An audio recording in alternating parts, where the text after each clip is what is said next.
Senang sekali bisa berjumpa dengan saudara dan saya percaya kita semua berada dalam kasih karunia.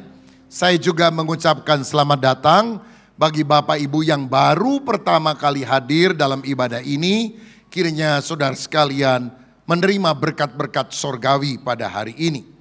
Saya juga menyambut saudara yang mengikuti ibadah melalui online, melalui YouTube, dimanapun saudara berada. Ketika kita membuka hati, Tuhan pasti menjamah kita. Baik, hari ini saya akan menyampaikan firman dengan judul Perjumpaan dengan Tuhan Mengubah Kehidupan. Kita baca Kejadian 28 ayat 10 sampai 12, lalu dilanjut dengan ayat 16 sampai 22. Demikian firman Tuhan. Maka Yakub berangkat dari Berseba dan pergi ke Haran. Ia sampai ke satu tempat dan bermalam di situ. Karena matahari telah terbenam, ia mengambil sebuah batu yang terletak di tempat itu dan dipakainya sebagai alas kepala, lalu membaringkan dirinya di tempat itu. Ayat 12, maka bermimpilah ia, di bumi ada didirikan sebuah tangga yang ujungnya sampai di langit, dan tampaklah malaikat-malaikat Allah turun naik di tangga itu. Ayat 16, ketika Yakub bangun dari tidurnya, berkatalah ia, sesungguhnya Tuhan ada di tempat ini dan aku tidak mengetahuinya. Ia takut dan berkata, alangkah dahsyatnya tempat ini. Ini tidak lain dari rumah Allah, ini pintu gerbang sorga. Keesokan harinya pagi-pagi Yakub mengambil batu yang dipakainya sebagai alas kepala dan mendirikan itu menjadi tugu dan menuang minyak ke atasnya. Lalu ia menamai tempat itu Betel, dahulu nama kota itu Luz. Lalu bernasarlah Yakub, jika Allah akan menyertai dan akan melindungi aku di jalan yang kutempuh ini, memberikan kepadaku roti untuk dimakan dan pakaian untuk dipakai, sehingga aku selamat kembali ke rumah ayahku, maka Tuhan akan menjadi Allahku. Ayat 22 kita baca bersama.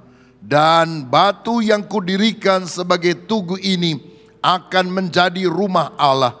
Dari segala sesuatu yang engkau berikan kepadaku akan selalu kupersembahkan 1/10 kepadamu. Saudara-saudara, Yakub adalah orang yang melakukan kesalahan besar di dalam kehidupannya, sehingga dia terpaksa harus melarikan diri dari rumah bapaknya. Dia menipu bapaknya, dia menipu kakaknya Esau, dia mengambil hak kesulungan bagi dirinya sendiri. Saudara-saudara, tetapi di tempat pelarian itu, Tuhan dalam kedaulatan kasih karunia-Nya menyatakan diri kepada Yakub.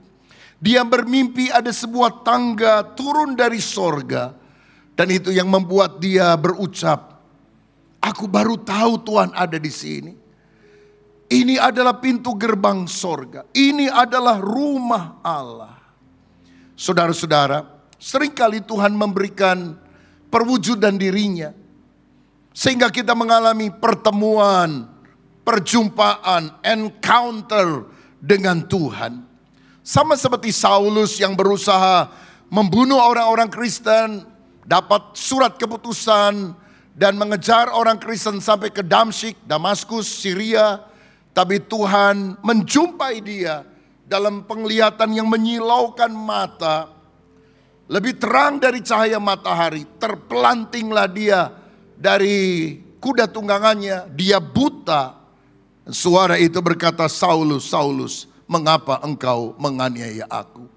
Saulus berubah menjadi Paulus, rasul yang dipakai oleh Allah memenangkan begitu banyak orang. Karena setiap orang yang berjumpa dengan Yesus tidak pernah sama lagi. Hidupnya diubah oleh kuasa Tuhan. Saya pernah mendengar kesaksian seorang penyanyi wanita senior yang ada di Indonesia. Kalau sebut nama saudara tentu tahu. Dia pernah cerita sekian tahun yang lampau dia melakukan ibadah sesuai dengan agamanya. Dan dia pergi ke Mekah, saudara-saudara. Dan waktu dia mau keliling tempat suci Ka'bah, dia nangis karena dia lihat apa?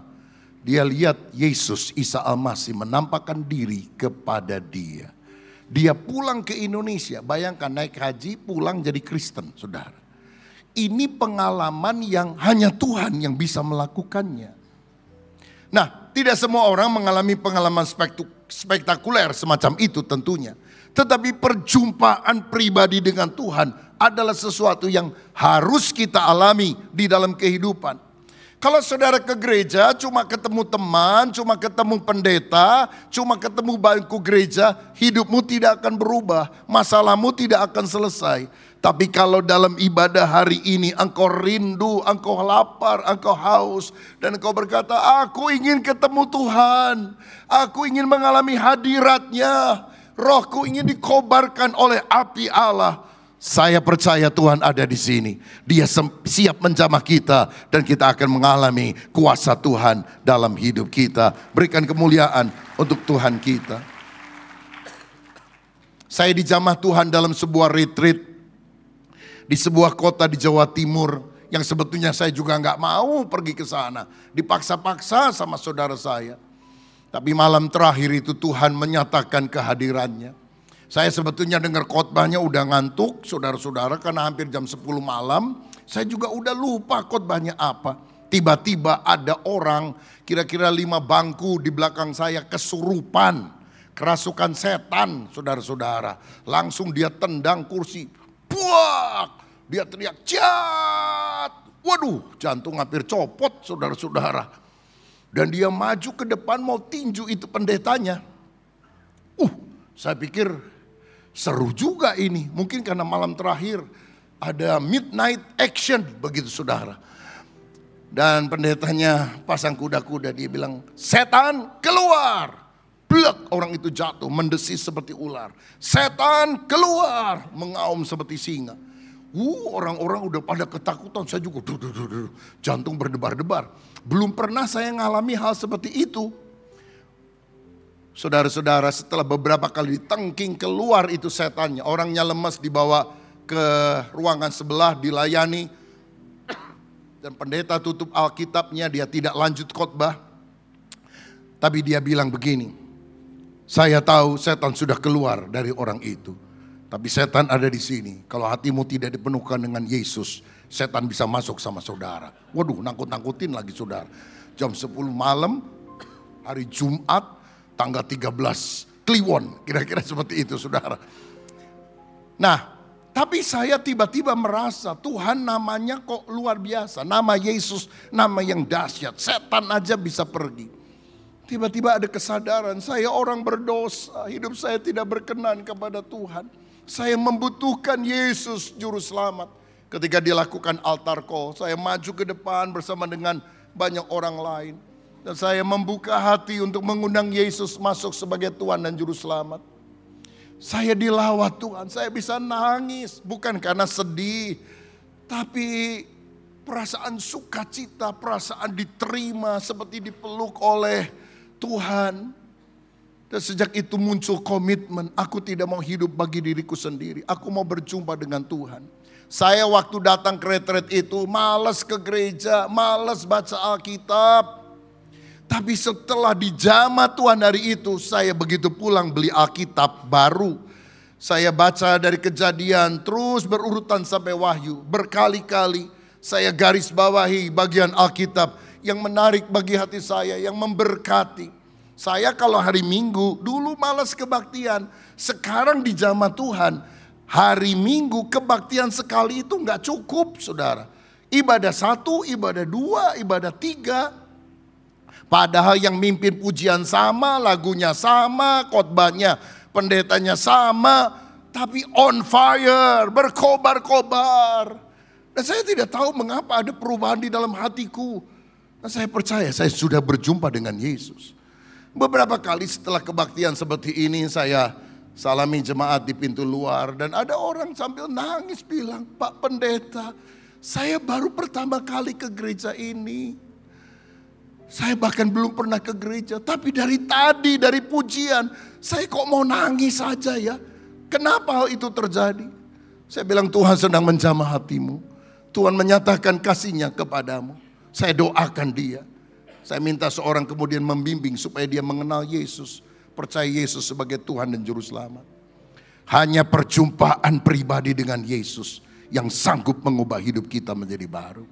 Kalau kita hanya beragama, kita nggak akan berubah. Itu sebabnya rindukan selalu kehadiran Tuhan dalam setiap pertemuan ibadah kita. Nah, selanjutnya saya ingin sampaikan bahwa perjumpaan dengan Tuhan itu, yang pertama seringkali terjadi di tempat yang tidak kita sukai. Di mana Yakub berjumpa dengan Tuhan? Di tempat pelariannya. Ketika dia sendirian, kesepian, Tuhan menampakkan diri. Di mana Musa ketemu dengan Tuhan dalam semak belukar yang menyala di padang gurun.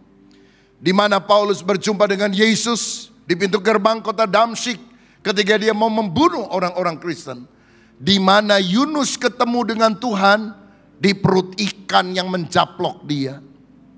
Saya mau bilang, Tuhan itu ingin menuntun kita pada pertobatan.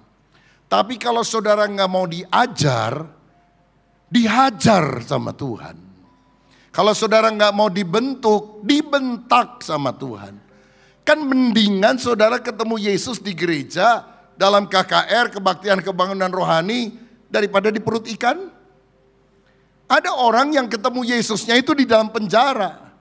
Nama sih nama Alkitab, Matius, Markus, Lukas, Yohanes. Tapi ada di penjara, saudara sekalian.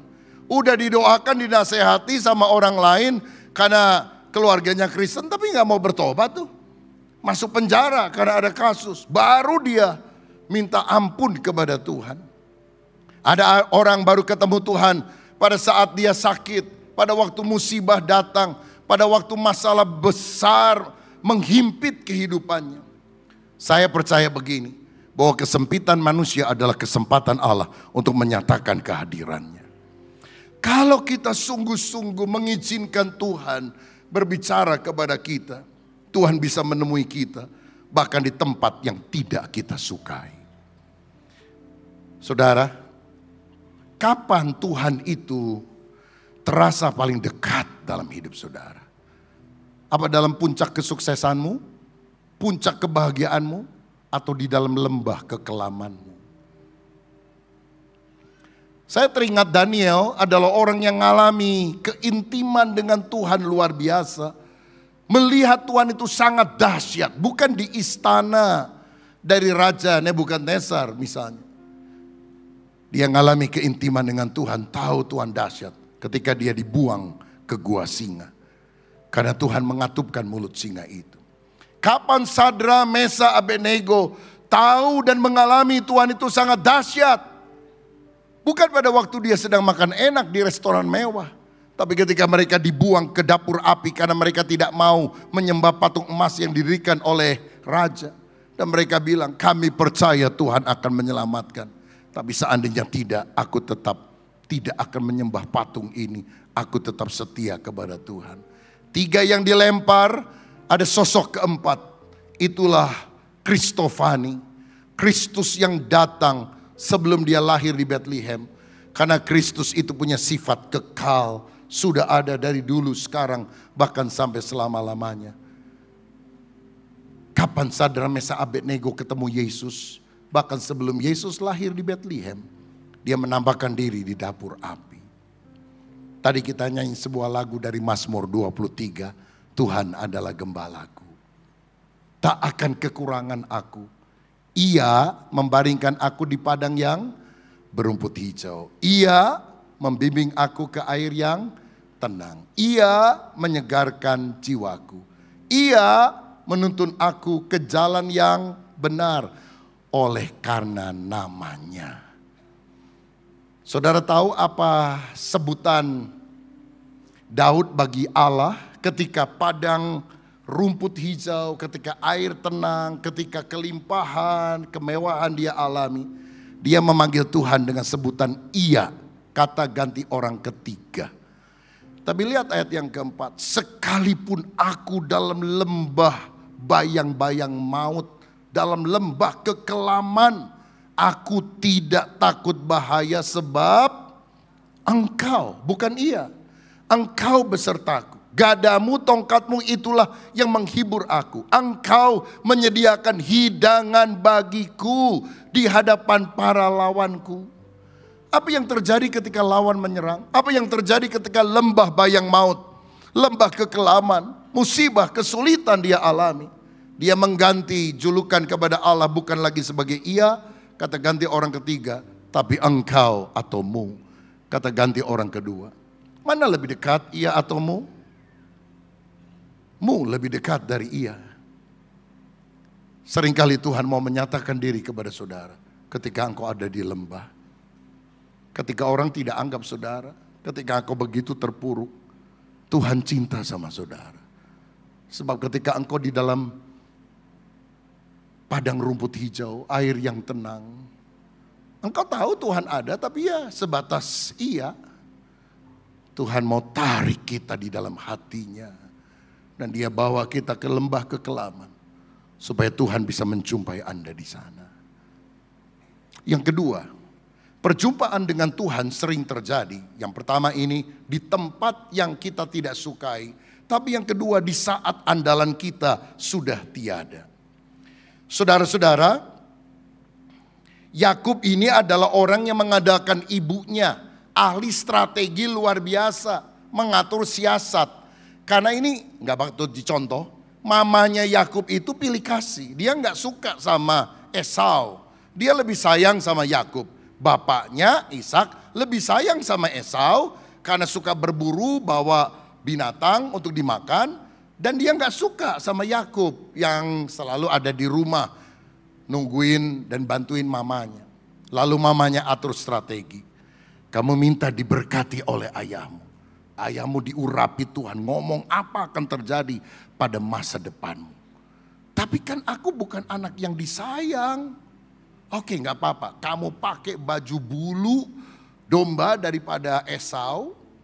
Kamu pokoknya bau padang itu kamu harus ada, kamu dekati dia dan minta berkatnya. Dan waktu dia bilang, Bapak, aku Esau, aku bawa hasil buruan. Pada itu mamanya yang masak di dapur, saudara. Tolong sebelum makan berkati aku. Bapaknya udah buta, saudara. Dia pegang, tangannya berbulu karena bajunya Esau. Dan dia ngomong, tangan Esau, suara Yakub. Kan ada orang seperti itu, saudara. Badan besar, kumis melintang kayak gagang telepon. Tapi begitu ngomong, suara Yakub, suara kecil begitu. Tapi aku Esau, Bapak, diberkati oleh bapaknya. Nipu bapaknya, saudara. Siapa ahli strateginya? Mamahnya. Tapi ketika ketahuan, wah mau dibunuh oleh Esau, lari. Sekarang di padang gurun dia kesepian, seorang diri, ketakutan dikejar Esau, sedih berpisah dengan orang tuanya, gak punya apa-apa, kere.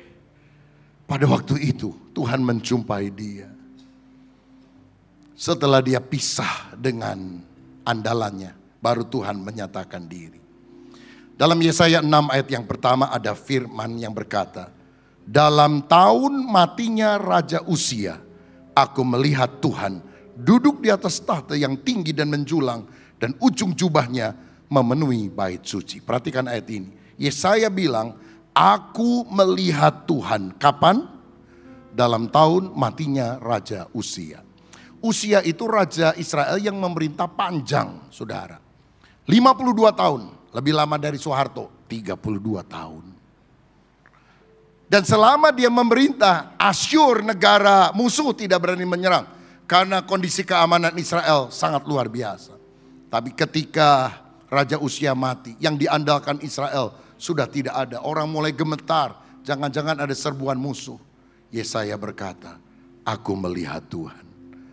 Ketika andalan kita, orang besar kita, sponsor kita, orang yang mensupport kita sudah tidak bisa lagi menolong. Pada waktu itulah Tuhan akan menyatakan diri kepada kita. Mungkin bagi saudara kalimat ini berkata, dalam tahun usahaku bangkrut, aku berjumpa dengan Tuhan. Dalam tahun aku sakit parah dan ada di ICU, aku berjumpa dengan Tuhan. Mungkin bagi orang muda kalimat itu berkata, pada tahun pacarku digaet sama teman karibku, aku berjumpa dengan Tuhan. Karena waktu engkau masih pacaran, bangun pagi, gak pernah ingat Tuhan. Yang diingat si dia, wajahnya, rambutnya. Nggak pernah memikirkan Tuhan. Tuhan izinkan itu terjadi. Karena memang bukan yang terbaik untuk saudara. Dan kau akan ketemu sama Tuhan. Pada saat yang kau andalkan sudah nggak ada. Tuhan menyatakan diri. Dalam Markus pasal 5 ada wanita yang 12 tahun sakit pendarahan. Sudah berobat nggak kunjung sembuh. Dan dihabiskan seluruh hartanya. Tapi tidak ada perbaikan. Waktu dia udah nggak punya apa-apa. Dia dengar Yesus datang. Asalku jamah saja ujung jubahnya, aku akan sembuh. Mungkin ada orang yang sakit di sini. Engkau sudah berobat kemana-mana, tidak kunjung sembuh. Uangmu tambah habis. Mengapa hari ini ketika Yesus ada di tempat ini, engkau tidak memegang ujung jubahnya dengan iman?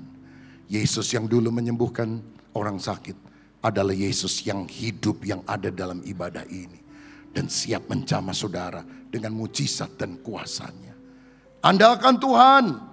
Bagi Tuhan tidak ada yang mustahil. Waktu manusia sudah angkat tangan, Tuhan akan turun tangan. Kalau dokter udah bilang mustahil sembuh, bawa kepada Tuhan. Karena Yesus adalah dokter spesialis untuk perkara yang mustahil.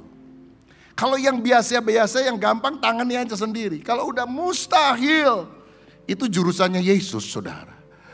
Udah gak mungkin, gak bisa. Itu urusannya Yesus. Dan hari ini, apapun yang kau rasa mustahil, keluargamu mustahil dipulihkan, pekerjaanmu mustahil dipulihkan, kesehatanmu mustahil dipulihkan, bawa kepada Yesus. Yesus masih sanggup menyembuhkan, memberkati, mengurapi, membuka jalan bagi kita yang percaya kepadanya. Seringkali Tuhan menjumpai kita di saat andalan kita sudah tidak ada. Ada orang naik kapal, gak tahu gimana tiba-tiba ada satu penumpang tercebur ke laut. Gak bisa renang, wah panik mau tenggelam mau mati saudara. Tiba-tiba ada yang bilang, ada juara renang nih di kapal kita, tolong dicari. Dicari, ketemu saudara. Dan kemudian dia kegeladak lihat orang itu, wah masih meronta-ronta. Ayo dong tolong, tenang aku pasti tolong. Wah itu orang masih meronta, didiemin tuh saudara sekalian. Berapa saat didiemin, kok udah waktu lemas, udah mau mati, udah mau tenggelam, baru dia terjun. Pure, langsung ditarik dengan skala tarikan. Ada tali yang dilemparkan, dia bawa ke atas selamat. Lalu ditanya sama orang, kenapa kamu gak tolong dari tadi? Kasihan banget nih orang. Mungkin dia pikir udah mati baru kamu tolong. Oh kalau dia masih berusaha gini gitu, saya nolong, bahaya. Nanti dua-duanya tenggelam karena tenaganya masih gede. Dibiarin aja. Nanti kalau udah nyerah, gampang kan mengangkatnya. Saudara masih begini-begini, wah berusaha main ini, main itu. Tuhan lihat dari sorga, pengen tahu gua. Bisa lu? Kalau udah nyerah, doa nangis sama Tuhan, Tuhan tolong. Caranya nggak masuk akal. Tuhan tidak pernah kehabisan cara untuk menolong kita. Pernah ngalami nggak Bapak Ibu? Apapun masalah yang kau alami, ujung-ujungnya engkau ditolong oleh Tuhan. Pernah ngalami? Tapi kenapa Tuhan sekarang saya belum ditolong? Berarti belum di ujung, saudara. Kan ujung-ujungnya ditolong, sekarang belum di ujung. Wah masih begini-begini, dibiarin sama Tuhan. Tapi kalau engkau berkata aku menyerah, aku mengangkat tanganku, Tuhan yang akan campur tangan. Nah pada waktu kita berjumpa dengan Tuhan, apa yang akan terjadi? Pertama, ada rasa hormat kepada Tuhan. Ayat 16-17 tadi, ketika Yakub bangun dari tidur, berkatalah ia, sesungguhnya Tuhan ada di tempat ini dan aku tidak mengetahuinya. Ia takut dan berkata, alangkah dahsyatnya tempat ini tidak lain dari rumah Allah, ini pintu gerbang sorga. Dia gemetar, dia bilang aku nggak tahu selama ini bahwa Tuhan itu maha hadir. Dan itu menyadarkan dia ketika dia melihat sebuah tangga yang menghubungkan sorga dengan bumi ini. Dan malaikat turun naik pada tangga tersebut. Dia sadar bahwa Tuhan maha hadir. Dia sadar bahwa Tuhan menyertai senantiasa. Kalau kita sungguh berjumpa dengan Yesus, ada rasa respect, hormat, takut akan Tuhan dalam kehidupan kita. Seperti Petrus, ketika Yesus bilang di perahu yang kosong, tebarkan jala. Aku sudah coba semalam-malaman gak berhasil. Tapi aku coba lagi deh karena engkau yang menyuruh. Dia dapat ikan dalam jumlah yang sangat besar. Di siang hari bolong lagi saudara, bukan di malam-malam. Gak masuk logika tapi terjadi. Apa yang terjadi? Petrus tersungkur. Dia bilang, Tuhan pergilah daripadaku karena aku seorang berdosa. Dia bukan ngusir Tuhan, dia rasa gak layak dekat dengan Tuhan. Tuhan yang menghampiri dia. Tuhan yang meminjam perahu Simon Petrus. Kelihatannya Petrus berjasa meminjamkan perahu. Pada Tuhan punya rencana yang jauh lebih besar dalam kehidupannya. Di dalam kelemahan kitalah kuasa Allah menjadi sempurna. Saudara tahu kita sekian tahun mengurus izin gereja di Bandung Timur, di Sumarekon. Karena sejauh ini belum ada gereja yang izinnya resmi di sana. Diurus, sulit, lama. September 2022. Saya pergi ke Singapura. Karena beberapa bulan sebelumnya ada dokter yang menemukan bahwa ada benjolan di bagian dekat tiroid saya. Dan kemudian bukan cuma cairan, ada daging di sana. Dia khawatir bahwa itu adalah cancer. Saya second opinion ke dokter yang lain, diperiksa lagi. Dokter bilang harus dibiopsi, gak ada jalan lain. Saya datang ke seorang profesor, third opinion. Gimana dokter, prof, kalau saya gak dibiopsi? Karena katanya kalau memang cancer lalu dikorek-korek malah lebih cepat menyebarnya. Dia bilang, oh gak apa-apa. Oh gak apa-apa ya? Iya gak apa-apa. Kalau gak mau dibiopsi. Paling tiba-tiba mati aja. Kata. Aduh itu ngomongnya kok gak enak saudara. Tapi beliau sekarang sudah meninggal. Saya masih hidup, haleluya. Itu membuat saya stres saudara. Walaupun hamba Tuhan kan apalagi di sini. Itu udah dekat dengan pusat semuanya. Oh Tuhan Yesus tolonglah saya. Sampai sudah beberapa opini dari dokter, akhirnya sekian bulan kemudian, yaitu September 2022, saya biopsi di Singapura. Setelah selesai harus tunggu di ruang kamar yang ada, istri harus jaga di luar, tidak boleh masuk ke dalam. Saya dalam kondisi down, lemah, saya bilang Tuhan, kita lagi ngurus izin gereja, mau bangun dengan biaya besar. Kalau saya sakit gimana saya bisa melaksanakan hal itu. Dalam kondisi lemah, dalam kondisi khawatir. HP saya masih saya pegang. Tiba-tiba cek ada WA masuk. Bunyinya dan gambarnya keluar. Puji Tuhan Pak Rubin. Izin GBI Sumarekon keluar katanya. Dan jadi waktu saya tahu izin gereja itu ada. Saya lagi lemah, rasanya putus asa, gelisah, takut. Di kamar sendirian. Tuhan menyapa saya. Langsung iman saya bangkit. Saya bilang saya pasti sembuh. Saya pasti sehat. Karena Tuhan yang memberikan izin. Ingin saya sebagai hambanya diberi kekuatan untuk menyelesaikan proyek Tuhan tersebut. Akhirnya hasilnya keluar. Intinya no cancer at all. Gak ada cancer sama sekali. Tuhan baik, Tuhan luar biasa. Dan saya gak bisa membanggakan diri. Seakan-akan Tuhan ngomong gini. Aku izinkan kamu lemah. Aku izinkan kamu rasa kau tidak berdaya. Baru aku kasih izinnya. Supaya tidak ada orang yang bisa menepuk dada. Hebat ya kita. Luar biasa ya kita. Yang jelek itu kita, yang bagus itu hanya milik Tuhan. Tuhan adalah segala-galanya. Saudara, kalau kita ngalami perjumpaan dengan Tuhan, yang ada hanyalah kekaguman akan Dia. Anugerah-Mu yang membuat aku ada. Semua hanya karena anugerah-Mu. Saudara-saudara, yang dilihat oleh Yakub adalah stairway from heaven, tangga dari sorga. Karena Alkitab bilang malaikat turun naik pada tangga itu. Dan di ujung tangga ada Allah. Itu sebabnya mengapa kita namanya GBI Battle. Dan waktu arsitek bilang, kira-kira desainnya mau konsepnya apa? Kita GBI Battle, Pak. Jadi tolong Bapak buat. Dia kasih sketch, saya langsung setuju. Tangga ke sorga. Jadi ada 99 tangga dari paling bawah sampai paling atas. Dan ada wedding chapel di atas. Dan kita dapat rekor muri gereja dengan tangga luar terbanyak di Indonesia, saudara. Karena konsep hal tersebut. Jadi setelah dibangun dia beri nama Stairway to Heaven. Saya bilang no, Stairway from Heaven.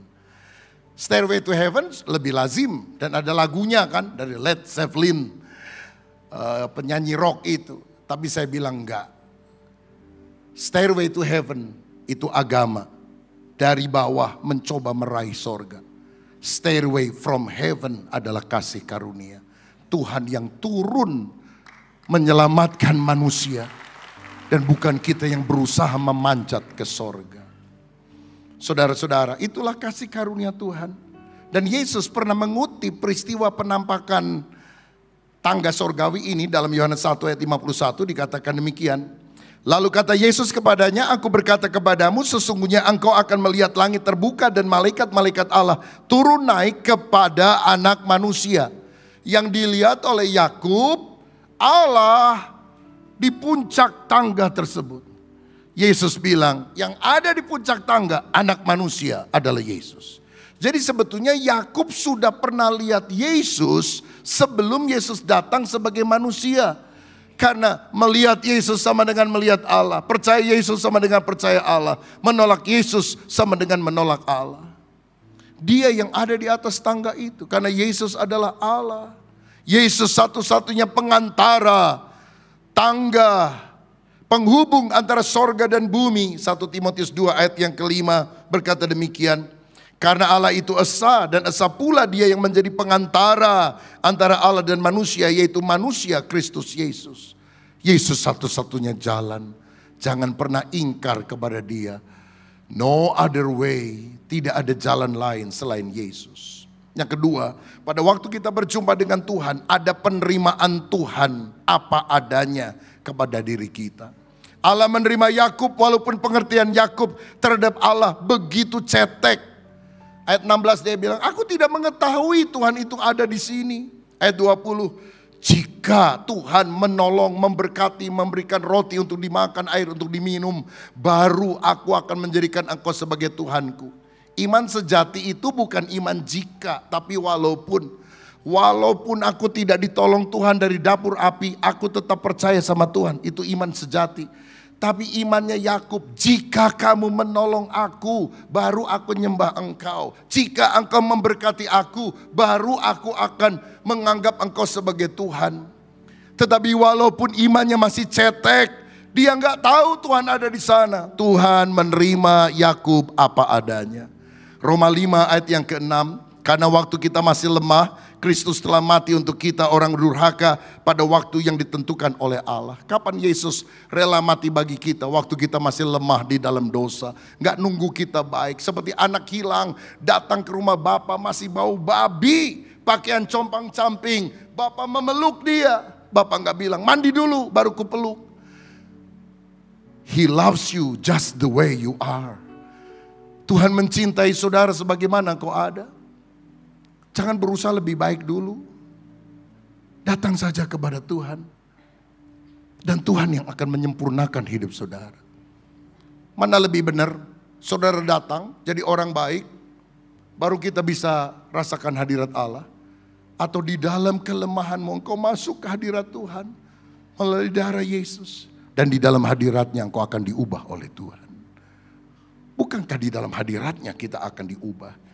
Dia menerima kita apa adanya Bapak Ibu. Dia tahu kekurangan, masa lalu kita, kesalahan kita. Dia menerima kita apa adanya. Bukan karena ada apanya.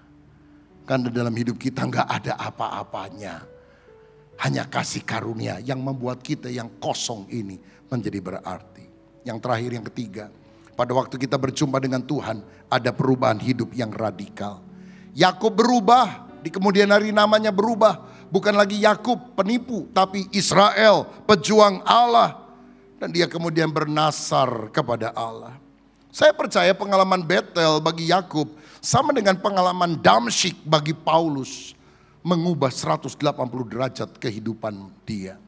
Orang yang berjumpa dengan Yesus tidak pernah akan sama lagi. Yang lama sudah berlalu, yang baru sudah datang. Yang terakhir, apa respon orang yang dijumpai oleh Allah? Itu nampak dalam nasar Yakub, ada 3B. Pertama, dia berjanji bahwa Tuhan adalah Allahku. Artinya aku percaya kepada Tuhan, aku melayani Tuhan. Cari dulu kerajaan Allah dan kebenarannya, semua yang lain akan ditambahkan kepadamu. Yang kedua, dia membuat rumah Tuhan.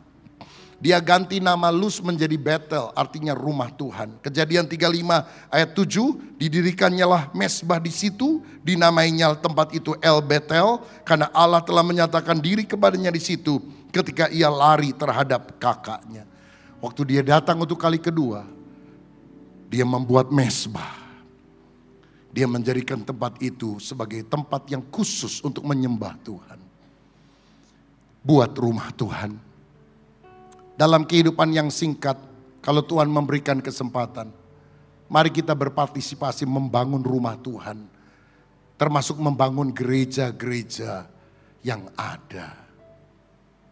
Saudara-saudara, saya beberapa waktu yang lalu ada di Wamena, pegunungan tengah Papua. Karena ada satu daerah di pedalaman itu yang mereka kalau kebaktian di rumah adat namanya Honai di bagian dapur. Sesek, sempit dan pendek. Jadi orang gak bisa lompat-lompat, nari-nari, berdiri. Lagi kebaktian, babi datang, anjing masuk. Aduh, memprihatinkan sekali. Tempat itu tempat sangat tradisional, rumah adat mereka. Kita carikan dana, kita bangun, kira-kira 400 juta rupiah dari donatur, dari beberapa orang yang tergerak. Jadi saya kunjungi, mungkin satu minggu yang lalu, 1,5, 1-2 minggu yang lalu. Oh, tempat yang bagus sekali. Dan pendetanya bilang, puji Tuhan Pak, jemaat kami langsung bertambah. Karena kita juga siapkan saudara, sound system, alat musik. Mereka bisa nyanyi memuji Tuhan. Saya foto di depan bersama rekan-rekan hamba Tuhan. Seneng, sukacita. Bisa membangun rumah Tuhan. Kita gak akan kebaktian di sana. Tapi apa yang kita mampu kita support untuk mereka. Sekian waktu yang lampau saya pernah masuk juga ke daerah tersebut saudara. Karena itu daerah yang masih banyak orang pakai koteka. Ada orang bule menyebut itu ujung buminya itu di Papua itu. Saya masuk ke sana, di Honai itu. Kita pernah kirim pakaian pantas pakai, saudara sekalian. Dan mereka pakai kaos-kaos yang dikirim dari gereja kita, dari Jawa ini. Dan begitu saya datang, waduh senangnya luar biasa. Lalu dia peluk, satu demi satu peluk luar biasa. Ini mereka jarang mandi, saudara-saudara. Jadi waktu kita pakai pakaian kaos yang lain, baju yang lain, baru mereka ganti setelah berapa bulan gak pernah ganti, baru dipakai. Aduh luar biasa. Saya berdoa Tuhan berikan ketahanan nasional. Tapi mereka melakukan dengan tulus, saudara-saudara.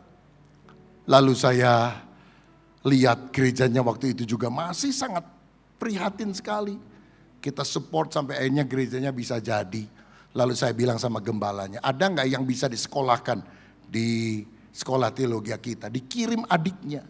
Minta maaf saudara, 1 tambah 1, 2 aja gak tahu loh saudara. Aduh minta ampun. Sampai dosen-dosen bilang, aduh Pak gimana? Saya bilang gak apa-apa dah. Udah jangan dilihat itu hati yang cinta melayani Tuhan. Setahun saudara. Selesai nggak selesai ya harus selesai dia saudara pulang. Tapi di sana orang bilang hebat sudah pernah sekolah di Jawa. Luar biasa. Waktu saya datang 2 tahun yang lalu saya kunjungi tempat itu. Dia bilang Pak Pendeta gereja yang dulu dibangun. Ingat nggak Bapak? Kan dulu belum ini. Nih gerejanya. Oh bagus ya. Karena setelah kasih sumbangan kan saya nggak pernah datang lagi ke sana. Oh bagus ya. Iya Pak. Tapi sudah penuh sesak. Ini proposal baru Pak, boleh ditumbang lagi? Saya bilang saya sumbang.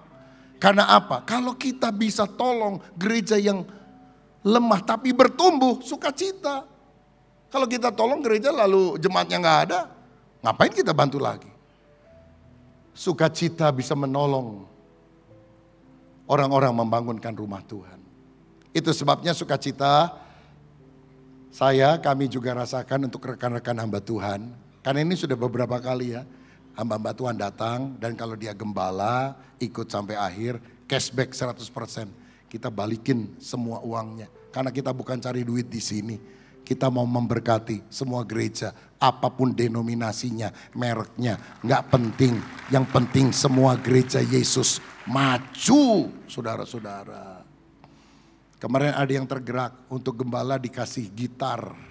Haleluya, nggak tahu gitarnya udah ada belum? Sudah ada ya, puji Tuhan. Lumayan tuh 1,5 juta. Haleluya. Nanti bawa pulang ya. Kecuali yang berat, aduh saya harus pulang ke Sulawesi bawa gitar berat-berat. Kasihlah sama orang Bandung kalau mau begitu ya. Kita juga masih bangun di Sumarekon, perlu dana yang besar. Mari kita kontribusi apa yang kita bisa untuk kemuliaan nama Tuhan. Mari membangun rumah Tuhan. Yang terakhir, yang ketiga, aku akan selalu membayar persepuluhan kepadamu. Dari segala sesuatu yang kau berikan kepadaku akan selalu kupersembahkan 1/10 kepadamu. Yakub itu mengembalikan persepuluhan padahal hukum Taurat belum ada. Nggak ada perintah perpuluhan. Nggak ada janji Tuhan kalau kamu bayar perpuluhan kamu diberkati. Tapi sebagai rasa cinta, rasa syukur dan melihat teladan opaknya Abraham yang pertama kali kasih perpuluhan. Dia bilang, aku akan selalu always mengembalikan persepuluhan karena segala sesuatu engkau berikan kepadaku. Berarti dia sadar apa yang dia punya, pemberian Tuhan. Lalu dia ingin kembalikan untuk kemuliaan nama Tuhan. Saudara, kalau kita mengalami perjumpaan dengan Tuhan, kita akan mengembalikan persepuluhan tidak dengan berat, tapi dengan sukacita. Karena kita tahu semuanya milik Tuhan. Saya belajar mengembalikan perpuluhan dari umur 9 tahun sampai sekarang. Saya ajarkan kepada anak-anak dari usia 9 atau 10 tahun waktu itu. Mereka mengembalikan persepuluhan. Tuhan selalu jadi Yehova Jireh. Taat aja sama perintahnya. Tuhan akan memberkati. Dasarnya bukan supaya kita jadi kaya raya. Tapi karena kita cinta sama Tuhan. Orang yang gak ngalami zaman Tuhan, wah selalu protes, selalu negatif, selalu cari jalan supaya perpuluhan gak berlaku lagi dan sebagainya. Tapi saya jumpa sama Tuhan, bukan cuma 10%, 100% milik Tuhan. Itu pemberian Tuhan. Saudara-saudara, mari kita mengembalikan milik Tuhan yang dipakai untuk pembangunan gereja-gereja dan hal-hal yang lain. Bapak Ibu ada enggak sebelum saya tutup khotbah yang tinggal di daerah Cimahi, KBP dan sekitarnya? Boleh angkat tangan? Ada ya? Ada beberapa yang lain? Ada lagi yang lain? Karena kita udah lihat di data, jemaat kita yang tinggal di daerah Cimahi, KBP dan sekitarnya ada 200 orang. Padalarang dan sebagainya. Lumayan jauh kan ke sini saudara? Ya boleh saudara ke sini, saya menghormati saudara walaupun jauh. Tapi kemarin kita udah tanda tangan untuk kita bikin tempat ibadah di sana. Dan hari-hari ini lagi direnovasi. Dan rencananya minggu pertama Mei saya akan khotbah ibadah perdana di sana. Jadi itu tempat ibadah ke-6 untuk GBI Bethel Bandung. Saya berdoa supaya saudara mau melayani Tuhan di sana. Memenangkan jiwa-jiwa baru di sana. Karena kita mau membangun rumah Tuhan. Kita mau mensupport pekerjaan Tuhan. Agar lebih banyak jiwa diselamatkan. Kiranya Tuhan menjumpai hidup kita. Dan mengubah hidup kita menjadi berkat bagi banyak orang. Tuhan Yesus.